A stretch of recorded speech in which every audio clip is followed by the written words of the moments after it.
What's going on, guys? Andrew Piluk Sports here. I'm back with another video. Today I'm going to be making a video on the newest signings around the NHL. Now, I wanted to make this video a couple days ago, but I've been insanely busy. I'm sorry about that. As you guys can see, I've added some more stuff to the background, which is pretty cool. I've been, taking some comments that people have been saying to put more in the back. I'm also working on putting up some posters and flags around in the back so it covers some of the blue, not all of it, because we painted that. But yeah, so like I said, I'm just going to be talking about some signings that have happened around the NHL. But first, I'd like you guys to go check out my social media links if you'd like to. I've got Snapchat, Facebook, and Twitter. I respond to everything pretty quick. The Snapchat I'm getting used to. I have another Snapchat account, of course, but that's a personal one. This one is for the channel, so I can talk to you guys, quicker replies. As well as on Facebook and Twitter especially, I reply really quick, and that's my personal Twitter account. So if you want to go follow that and you have anything to ask me, or if any suggestions, you can comment here or Twitter, whatever. I check YouTube and Twitter pretty often. And yeah, if you're new, please subscribe to the channel. I'd love to have more hockey and sports conversations with you. If you're new, welcome to the channel, and we're going to be talking about some signings today. So let's get right into it. One that happened like 4 or 5 days ago is Colton Parayko of the St. Louis Blues signing a 5-year, $5.5 million contract extension. This is a great move for the Blues because Colton Parayko has some of the best upside for defensemen in the NHL, in my opinion. I'm just a big fan of the way he plays the game. He's a big guy, and he's young, and this contract extension could go very well for the Blues if he continues to grow as he has been. The next one is the Detroit Red Wings re-signing Thomas Tatar to a 4-year extension worth $5.3 million per season. The Red Wings are one of the teams I'm most confused about when it comes to what they're doing, but I like this deal. So whether or not they know what they're doing, I'm sure they do. Let's be real here. They're an NHL franchise, but I don't know, are they rebuilding? They're in a weird stage for me right now, and I actually am a fan of this deal. I think maybe the cap hit is a little high, but we've seen the contracts over the years just go crazy high. Players are making more money every single year, and a contract like this could be a very good contract in a couple years, could be a really bad contract in a couple years, but for what he does for the Detroit Red Wings, this is a piece that they need to hold on to, especially if they're going to rebuild. Tatar is a guy that you don't have to really move, and if you have to, the cap hit isn't so ridiculous that you can't trade it. But he's a good piece that you'd like to hold on to and keep building on a Detroit Red Wings team that seems to never be horrible, but let's see what their next moves are. One that happened pretty recently is Victor Arvidsson signing a 7-year contract extension worth $4.25 million of a cap hit per season, and this deal's great. I believe when I was reading up on Arvidsson earlier, it said he put up 61, maybe 60 points. I'm pretty sure it was 61 points last season. I actually did watch quite a few Preds games, even obviously the playoffs as well. You guys were part of the live streams, which was pretty cool.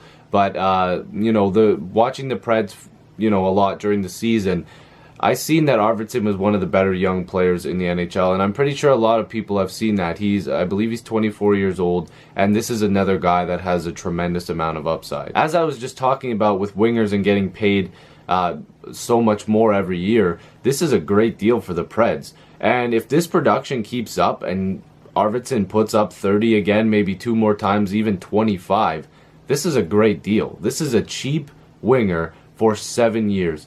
This is a guy that could put up more points than he has. I wouldn't expect it to be a crazy jump. Could he put up 60 again? Probably. 60 points, not goals. That is. I just wanted to make sure nobody was confused there. But this is a great deal, and I'm sure a lot of people are agreeing with this. I've read a couple articles that have stated that this is probably one of the better contracts in the NHL if this works out the way the Preds hope it will. Man, if he can keep up this production, maybe this is one of the better contracts signed in the past, 5-6 years? Who knows? The Winnipeg Jets re-signed Connor Hellebuck to a 1-year, $2.25 million contract. We will have to see if he can take over the Jets net this year. The Jets obviously want to start competing and getting better as a team, and they need a goalie. They need somebody who can step in and actually do something for them. And with the revolving door of goaltenders that they've had, they haven't been consistent in net. And this is finally a chance for Hellebuck to maybe take the crease over and become a starting goaltender like the Jets need. Jets need an answer, and Hellebuck's got to be that guy. Hopefully, he's going to be that guy, and if not, they're going to have to dip into the goaltending market either this year or next summer. The Ottawa Senators made a pretty good deal for a one-year, $1 million contract with Johnny Oduya, another defenseman taken off the board as being available. And yeah, you know, getting late here in July, the Ottawa Senators obviously figured they needed another piece, and they didn't want to wait around to see if anybody snatched them up by, you know, August or September. They wanted to make sure they got this done.